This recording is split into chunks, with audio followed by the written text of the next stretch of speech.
Halo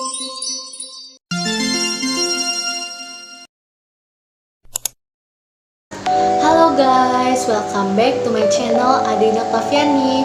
Biasain aja Besti. Oke, di video kali ini aku akan bahas mengenai salah satu program Kampus Merdeka, yaitu PMM atau Pertukaran Mahasiswa Merdeka. Nah, apa sih itu program pertukaran mahasiswa? Oke, pertama-tama aku akan jelasin. Jadi PMM atau program pertukaran mahasiswa yaitu program pertukaran mahasiswa di dalam negeri selama 1 semester. Dengan mengikuti program PMM ini, mahasiswa akan mendapatkan pengalaman belajar serta mengeksplor dan bisa traveling loh. Jadi mahasiswa dapat belajar di perguruan terbaik di seluruh Indonesia. Tidak hanya itu, melalui program ini mahasiswa juga pastinya akan mendapatkan pengakuan SKS sebanyak 20 SKS. Oke, tak hanya itu manfaatnya, yaitu ada yang lain lagi. Yang pertama, lebih mengenal keberagaman. Yang kedua, dapat mengasah kemampuan kepemimpinan kita. Yang ketiga, dapat membangun jejaring di masa kita sedang kuliah. Yang keempat, dapat mengajak kita agar menjadi orang yang lebih toleran berlandaskan kebinekaan. Yang kelima, dapat meningkatkan semangat bersatu dalam keberagaman. Yang selanjutnya tidak kalah penting dan tidak kalah seru, pastinya akan mempelajari di pengalaman baru, di tempat baru yang belum pernah kita datangi mungkin, dan yang pastinya tidak akan pernah terlupakan. Selama menjalani program ini, mahasiswa akan diajak berpetualang oleh dosen atau PIC khusus untuk menangani program pertukaran mahasiswa di universitas tersebut, yang pastinya untuk mencari ilmu dan dapat petualangan dan pengalaman yang baru, yang pastinya akan kelak berguna bagi masa depan kita. Sesuai dengan slogan PMM, yaitu bertukar sementara, bermakna selamanya.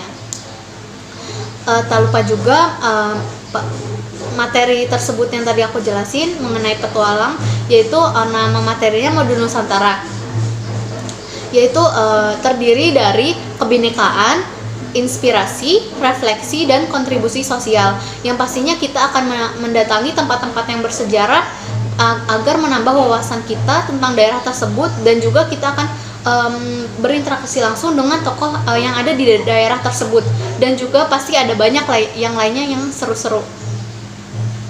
Nah, maka dari itu kalian gak usah khawatir ketika ingin mengikuti program pertukaran mahasiswa dari Kampus Merdeka, karena selain mendapatkan konversi 20 SKS, banyak manfaat yang bisa kita dapatkan. Nah, gak sabar kan pastinya pengen berpetualang, bisa menjadi insan yang menginspirasi untuk negeri Indonesia ini pastinya.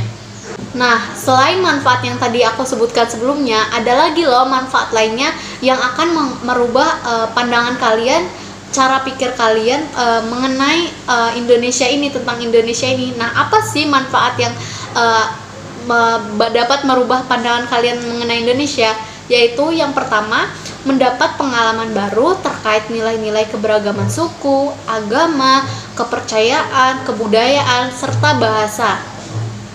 Karena kita akan mendatangi daerah yang berbeda dari daerah kita sebelumnya.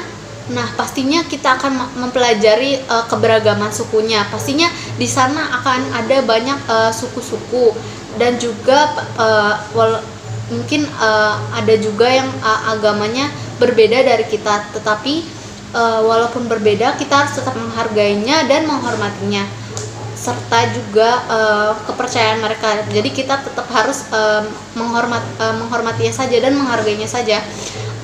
Serta pastinya kita akan mempelajari kebudayaan mereka, baik dari segi tarian mereka, ataupun dari kebudayaan makanan mereka, atau acara-acara budaya mereka. Pastinya kita akan mempelajari. Dan juga pastinya bahasa, karena bahasa kita dengan bahasa mereka pastinya berbeda dong. Jadi kita akan mempelajari sedikit mengenai bahasanya. Nah, tadi kan aku ngomong soal budaya, bahasa yang berbeda. Jadi program pertukaran mahasiswa ini kita tidak boleh memilih perguruan tinggi yang sama seperti domisili kita. Contohnya kita berdomisili di Jakarta. Nah, itu ada di Pulau Jawa kan. Nah, kita tidak boleh memilih juga yang misalnya di Jawa Tengah. Kita ingin memilih perguruan tinggi di Jawa Tengah sama-sama di Pulau Jawa. Itu tidak boleh. Jadi kita harus memilih yang di luar pulau domisili kita. Kan ada banyak ya, ada Sumatera, Kalimantan, Sulawesi, Papua, dan juga Bali dan NTT, NTB. Jadi masih banyak perguruan tinggi di luar Pulau Jawa. Jadi kalian nggak usah khawatir. Nah, manfaat yang kedua yaitu dapat berjumpa dan berinteraksi dengan mahasiswa dari perguruan tinggi yang berbeda. Nah, ini nih pastinya kita akan bertemu di perguruan tinggi itu ada yang dari Pulau Kalimantan, Pulau Sulawesi, Pulau Papua, ataupun di sama-sama Pulau Jawa ataupun dari Sumatera juga. Pastinya kita akan bertemu disatukan di perguruan tinggi tersebut. Nah, dengan perbedaan tersebut kita akan mendapatkan pengalaman baru, kita dapat belajar dan saling bertukar pikiran, dan juga kita akan setidaknya menambah relasi pertemanan kita dengan kawan-kawan yang di pulau yang berbeda dengan kita. Oke, yang ketiga, manfaat yang ketiga yaitu dapat mengembangkan keterampilan kepemimpinan, kepercayaan diri, dan juga kepekaan sosial. Nah, dari mengikuti program pertukaran ini, aku yang tadinya kurang percaya diri, sekarang aku ingin lebih percaya diri di halayak umum, dan juga dapat mengasah kepemimpinan aku. Karena di awal aku masih bimbang ingin mengikuti program pertukaran ini, tapi aku setelah pikir-pikir lagi, dan aku membuat keputusan ingin mengikuti program ini agar aku lebih bisa belajar lebih banyak, menambah wawasan lebih banyak, dan ingin bertemu dengan teman-teman yang baru dan saling bertukar pikiran. Nah, juga pastinya kepekaan sosial terhadap lingkungan sekitar kita. Manfaat yang keempat yaitu mendapat kesempatan mengambil pilihan mata kuliah di luar prodi sesuai dengan pilihan kamu. Nah, maksudnya dari yang tadi aku sebutkan yaitu kita dapat memilih mata kuliah dari prodi lain, bukan prodi kita. Jadi misalnya kalian prodinya itu akuntansi. Nah, di perguruan tinggi yang kalian pilih di waktu mendaftar PNM yang menerima kalian itu, misalnya kalian memilih matkul ilmu komunikasi, itu juga boleh, atau ingin memilih matkul yang ada di teknik, ingin memilih matkul yang ada di kesehatan masyarakat, ingin memilih matkul yang di administrasi publik, ingin memilih matkul di sastra atau bahasa Indonesia, dan yang lainnya. Itu boleh di luar prodi kalian. Tapi kalian harus konsultasikan dulu ya oleh prodi kalian mengenai pengambilan matkul di universitas yang akan kalian yang menerima kalian maksudnya. Manfaat yang kelima yaitu dapat memperluas dan memperdalam pengetahuan akademik. Nah, ini juga selain kita berpetualang, kita juga pastinya akan sambil berkuliah juga. Nah, pastinya akan mengetahui, memperdalam mengenai pengetahuan akademik kita dari belajar di lingkungan yang baru, di tempat yang baru. 6 yaitu memperoleh nilai hasil pengakuan kredit mata kuliah dari PT pengirim. Nah, maksudnya apa sih? Jadi nilai kalian selama kuliah di perguruan tinggi pengirim atau perguruan tinggi yang menerima kalian, perguruan tinggi yang kalian pilih waktu mendaftar pertukaran mahasiswa ini, jadi nilainya akan dikirim atau nilainya dikirim ke perguruan tinggi asal kita. Jadi kalian nggak usah takut, nggak usah khawatir, pasti ada pengakuan konversinya, ada pengakuan SKS-nya, ada nilainya juga. Jadi kalian nggak usah khawatir ya. Yang ketujuh yaitu mendapatkan sertifikat pertukaran mahasiswa merdeka dari Ditjen Pendidikan Tinggi, Riset dan Teknologi Kemendikbudristek. Wah, dapat sertifikatnya nih. Jadi beruntung banget kalian yang kepilih dan lolos pertukaran mahasiswa ini karena kalian akan mendapatkan bukti bahwa kalian itu sudah melakukan pertukaran yang sangat-sangat mendapatkan pengalaman yang sangat luar biasa. Pastinya kalian senang banget kan bisa mendapatkan sertifikatnya juga. Nah, manfaat yang ke-8 yaitu mendapatkan bantuan berbagai pembiayaan.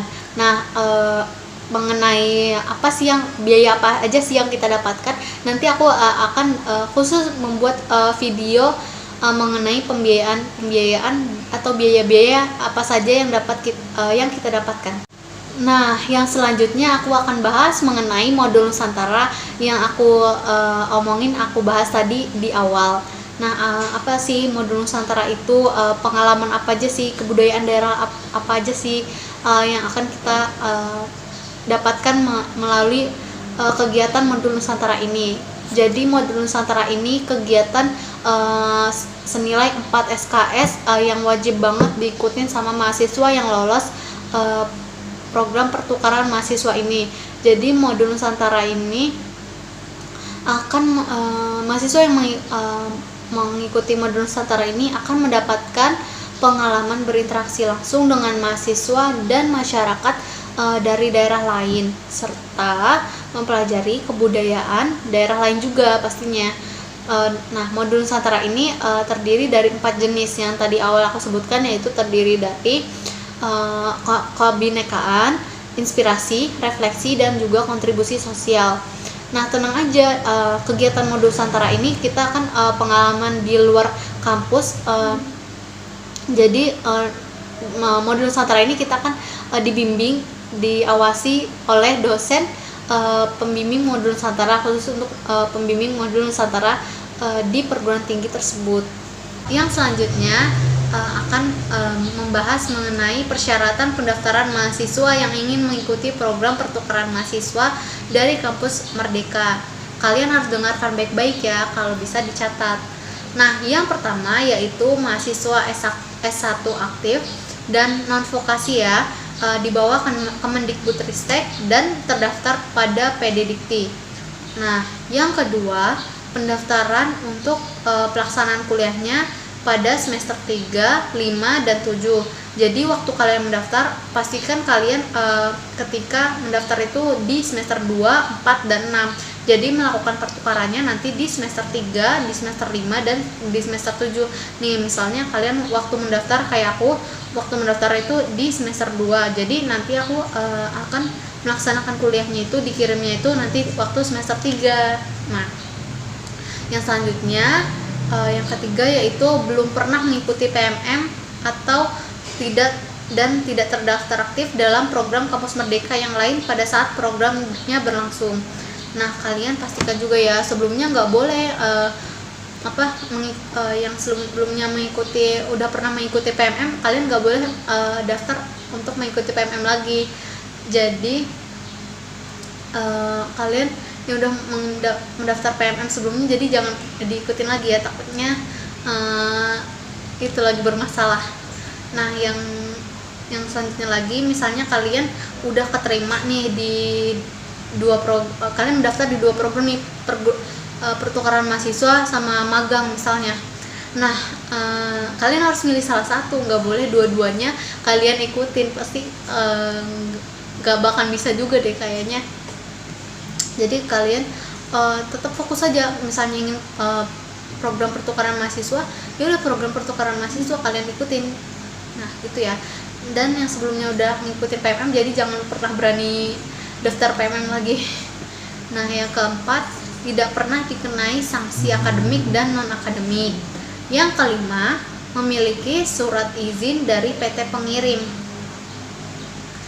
Jadi kalian akan mendapatkan surat izin atau surat rekomendasi dari perguruan tinggi asal kalian ya. Jadi contohnya aku waktu kemarin itu minta surat izin dari bisa dari fakultas ataupun dari rektor yang ditandatangani oleh dekan ataupun rektor ya. Nah, yang selanjutnya yang keenam, mendapatkan izin orang tua atau wali untuk mengikuti PMM. Jadi yang tadi surat izin itu kalian pastikan juga surat-suratnya, dokumen-dokumennya ya. Jadi izin dari orang tua juga kalian harus omongin juga sama orang tua, karena kalian akan mengikuti program pertukaran selama 1 semester kan, dan juga di tempatnya itu sangat jauh, jadi kalian harus mendapatkan izin dan membuat surat izinnya juga ditandatangani di atas materai. Yang selanjutnya memiliki IPK-nya minimal 2,75 pada saat periode pendaftaran PMM. Jadi kalian yang ingin mendaftar PMM pastikan IPK terakhir kalian itu 2,75 ya. Nah, yang selanjutnya yang ke-8 memiliki KTP dan juga kemarin sih aku suruh buat surat domisili juga dari kelurahan. Agak ribet juga ya. Tapi kalian nggak usah khawatir, walaupun ribet-ribet gini, kalau kalian udah nyampe di tempat di daerah di perguruan tinggi yang kalian pilih itu pasti udah rasanya seneng, kayak terbayarkan gitu rasa capek-capeknya ngumpulin berkas-berkas. Nah, yang selanjutnya itu yang ke-9 memiliki atau bersedia membuat rekening aktif BRI atau BSI atas nama mahasiswa yang bersangkutan. Jadi program Kampus Merdeka ini hanya bisa Bank BRI dan Bank BSI, 2 aja ya. Dan juga harus nama kalian sendiri, nama mahasiswa yang bersangkutan, nggak boleh nama orang lain. Nah, yang selanjutnya itu memiliki asuransi kesehatan, bisa BPJS kesehatan ataupun KIS, dan juga atas nama kalian sendiri ya, atas nama mahasiswa tersebut. Nah, yang selanjutnya yang ke-11 itu telah divaksin COVID minimal 2 kali. Nah, kalian juga harus sudah divaksin COVID ya minimal 2 kali, karena kan ketika keberangkatan di bandara pastinya kita dicek juga vaksinnya. Nah, yang ke-12 yaitu bersedia mentaati seluruh ketentuan pertukaran mahasiswa Merdeka. Jadi kalian yang mengikuti program PMM dari Kampus Merdeka ini, kalian harus benar-benar naatin dan ngebaca aturannya ya, biar nggak bermasalah dan nilai kalian bisa dikasih. Nah, tadi itu penjelasan sedikit mengenai program pertukaran mahasiswa ini atau PMM yang diadakan oleh Kampus Merdeka dari Kemendikbudristek. Jika kalian ada yang ingin ditanyakan mengenai Kampus Merdeka ataupun program PMM ini, kalian bisa chat di sosial media aku udah cantumin di kolom deskripsi, dan juga jangan lupa subscribe dan juga like, comment, share video ini biar aku tambah semangat bikin videonya dan bisa menginspirasi dan membantu kalian yang ingin mengikuti program-program keren-keren ini. Oke, jangan lupa like, comment, share ya. Oke, sampai jumpa di video selanjutnya. Dadah guys.